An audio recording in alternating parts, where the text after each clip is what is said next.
Yes, good mornings, and thank you so much to our good friend Richard Mills here, who's one of the main organizers of the AC of the 2022 Asia CEO Forum. I'd like to, of course, acknowledge the one and only our chair. He's been everything to me and my family, Dr. Bernie Villegas. Not only has he sat on the boards where we've had some interests in, but he's also been somehow also, well, even our spiritual guide. And not just economic guide, but spiritual guide. In fact, before I even acknowledge the rest of our friends here, I'd like to make a special mention. Just last month, Dr. Villegas gifted me with his latest book. And he gave me another copy, for the president with a dedication, which I turned over to our president. Our president immediately, as soon as I gave it to him, started reading the book. And the following weekend when I visited him, was well on his way to finishing the book because it was on his desk. And in fact, this read came before our trips to the ASEAN and to the APEC. And much of what is in the book has become the theme of the message of our president to all these world leaders in this international fora. So you can see how Dr. Villegas has influenced, has shaped, has guided us here in the Philippines at all levels, from the highest positions to people like me. As a young man, as a young businessman, he's been a great guide, and that is why, upon his invitation, I am here, honored to be part of the Asia CEO Forum today. I'd like to also acknowledge Mr. Roderick Danao, who is the chairman and senior partner of PricewaterhouseCoopers. Mr. Danao, I'd like to let you know that I was also a witness at the Bangkok CEO dialogue, the very first morning of the APEC affair. And we had no less than your boss, Robert Moritz of Pricewaterhouse, with Professor Klaus Schwab of the World Economic Forum, and our president as the first panelists. The interchange and the dialogue they had was amazing. These are just sidebars to my acknowledgement of the gentleman at the table, no? And I think you can go and talk to your boss, Bob Moritz, and you could see how they were literally ending each other's sentences, complimenting one another. In fact, our President Ferdinand Bongbong Romualdez Marcos Jr. says that his big takeaway from these visits in Phnom Penh and in Bangkok is that despite the global challenges that we all are facing today, he takes solace in the fact that we not only share the same challenges, but actually we all have the same viewpoints, and we share not just the challenges, but the solutions.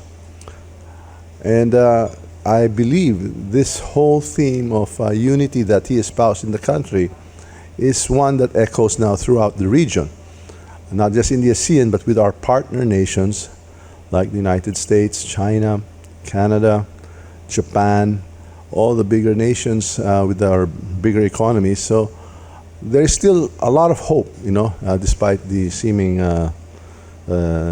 dismal state of affairs that has been brought about by the conflicts that we face in the Ukraine and the tensions that have been heightened in the region vis-a-vis China and Taiwan. I'd like to also acknowledge in advance our other very, very important people from the government, like we'll be having, I believe, Secretary Frasco, I think your commissioner from the Bureau of Customs, no? I just wanted to mention these two because tourism, will play a very, very critical part in our recovery because of the beautiful natural resources that we have. And as I was saying, in my visits, everyone kept on saying they'd like to come and visit the Philippines to see the beautiful country that we have and to experience the hospitality of our more beautiful people. So these are very natural assets that we have that we should be able to leverage on.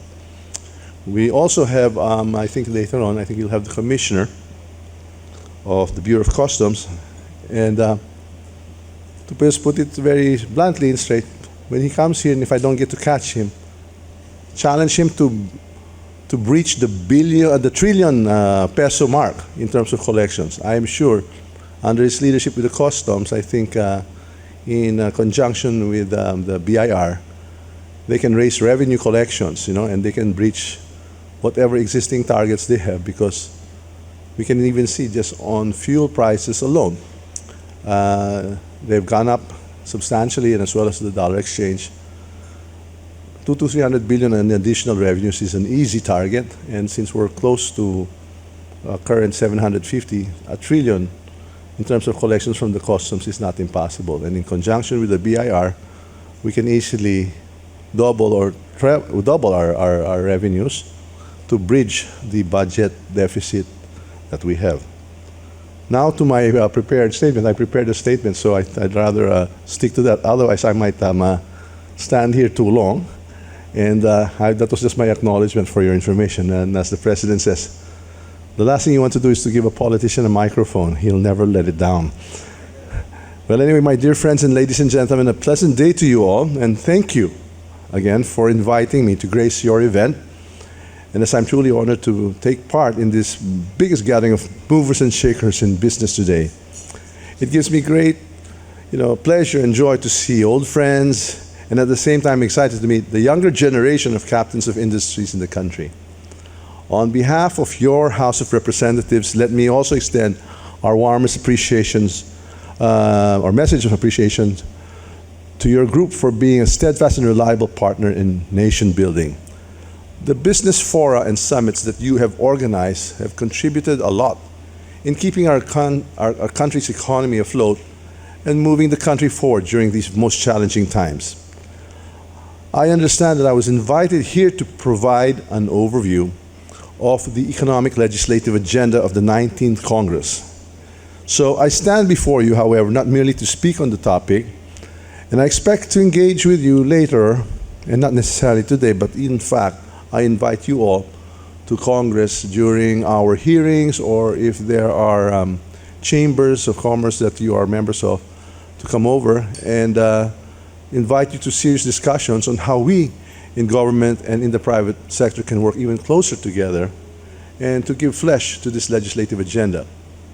Our President, Ferdinand Bongbong Romualdez Marcos Jr., has an agenda for prosperity.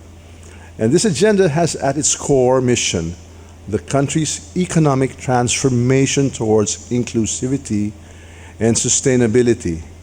In other words, he is not satisfied in reverting back or going back to pre-COVID economic conditions.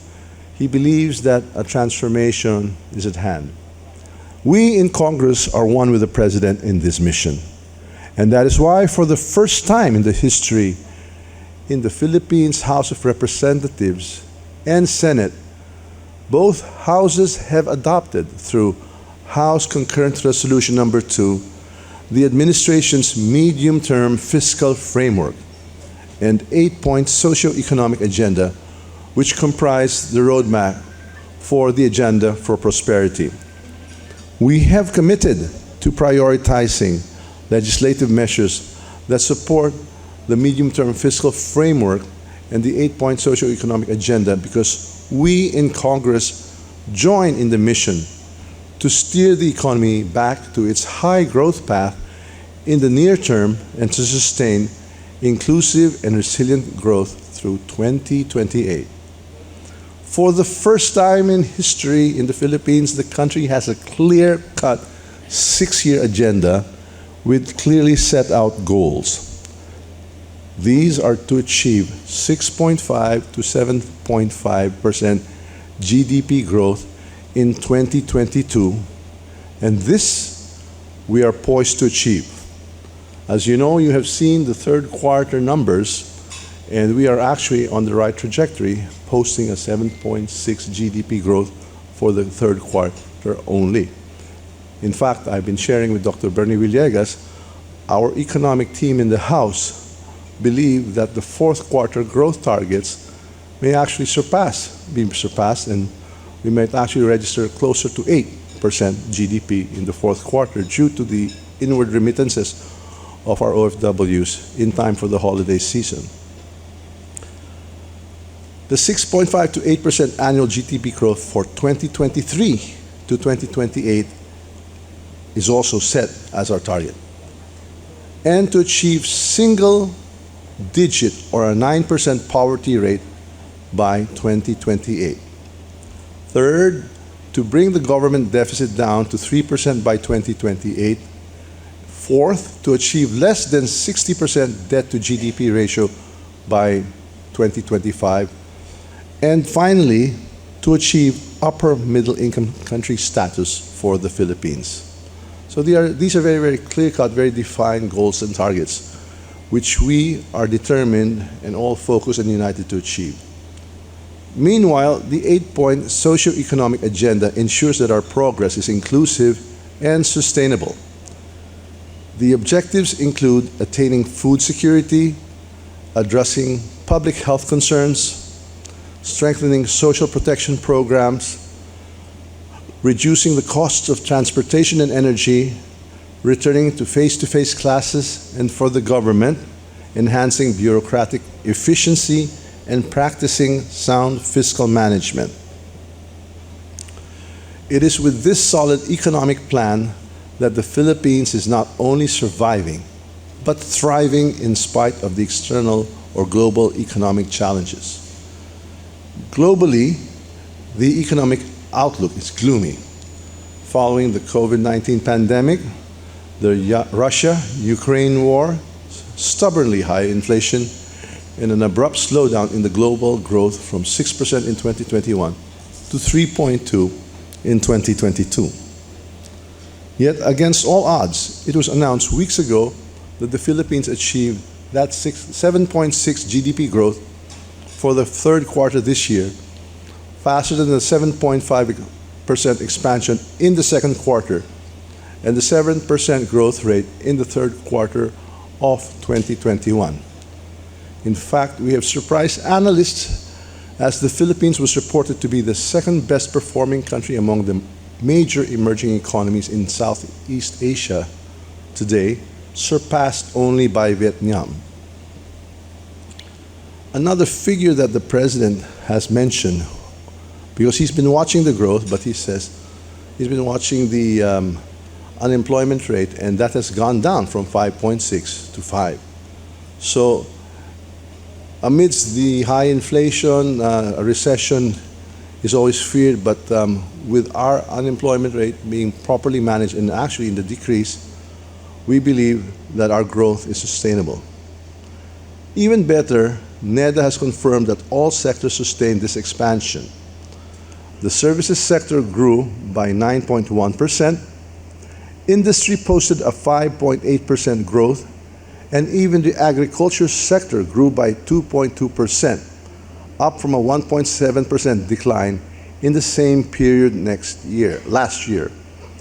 As the President said in his first State of the Nation address, the state of the nation is sound. And I attribute that growth and that achievement in the agriculture sector due to the President's hands-on approach in addressing the problems in that sector. Without a doubt, this is because of the agenda for prosperity, the sound economic plan of our President and his economic managers led by Secretary Ben Diokno, Secretary of Finance, Secretary Fred Pascual of the Trade and Industry. We have also R.C. Malikasan of the NEDA, Philip Medalla of the BSP. We have Secretary Amina Pagandaman of the Department of Budget and Management, and even the Secretary of Public Works, Manny Bonoan. All of these public officials in the cabinet work as a team, and the cohesion that they've displayed is yielding dividends of the hard work and the vision that had been in place as early as 6 months ago. It is encouraging to note that we are on the right track to meet the objectives of the medium-term fiscal framework and the 8-point socio-economic agenda. Given the 7.7% growth rate for the first 3 quarters of the year, the economy now only needs to grow by 3.3 to 6.9% this fourth quarter of 2022 to meet this year's target. So definitely we are on track not only to meet the target of growth and recovery, but actually to surpass it. These encouraging figures strengthen our resolve as lawmakers to remain fully committed to supporting the agenda for prosperity with the necessary legislative measures. On the immediate, our focus is on creating legislation that will help the government boost domestic demand and increase the competitiveness of domestic production to sustain and further accelerate economic recovery. For one, we at the House of Representatives have acted swiftly on approving the 2023 General Appropriations Bill, or the national budget as we know it, based on the proposed 2023 National Expenditure Program that was carefully crafted by the economic team of President Marcos. Indeed, the budget is our most important piece of legislation annually, so we take it very seriously, but yet we were able to pass it in the House expeditiously, efficiently, and thoroughly. Under the proposed 2023 national budget, roughly 1.528 trillion or 29.01% of the 5.268 trillion total budget is allocated for economic services. The budget shall fund important projects and programs that will transform the economy towards inclusivity and sustainability. Following our participation at the ASEAN Summit in Cambodia and at the APEC meetings in Thailand, where I joined the President, we in Congress are likewise determined to further study needed refinements in our laws, regulations, and government policies so as to further attract foreign investments and create more jobs for Filipinos.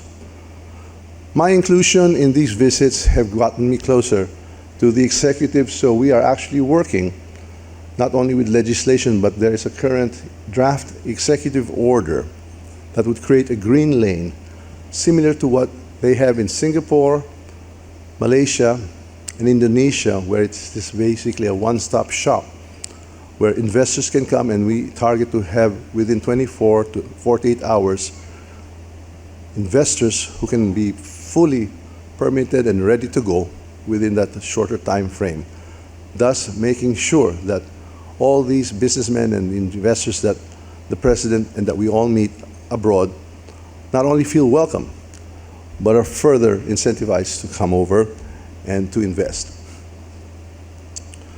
Further to the state policies laid down by the President in his State of the Nation address, the House of Representatives is in the process of crafting laws that will support the current administration in implementing a sound fiscal policy in accordance with its medium-term fiscal framework.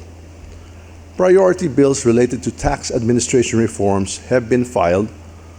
4 of these have passed third reading and have been transmitted to the Senate, while the rest are pending with the Committee on Ways and Means, but I assure you that these will be passed very soon. One of those approved was House Bill 4339, which is the 4th package of the comprehensive tax reform package. This seeks to simplify the taxation of passive income, financial services, and transactions by reducing the number of tax rates from 83 to 58. If we are able to enact this package as proposed, we will be able to complete the comprehensive tax reform, one of the largest tax reform programs of any country in the world. That just demonstrates the continuity of the economic plan that was instituted in the previous administration, and we seek its completion in a final resolution within this Congress. We also approved the Single-Use Plastic Bags Tax Bill, House Bill 412, and the Bill on the Value-Added Tax on Non-Resident Digital Service Providers, House Bill 4122. And likewise, we approved House Bill 4125, or the proposed Ease of Paying Taxes Act. The measure seeks to modernize tax administration, improve tax compliance, as well as enact policies and procedures appropriate to different types of taxpayers.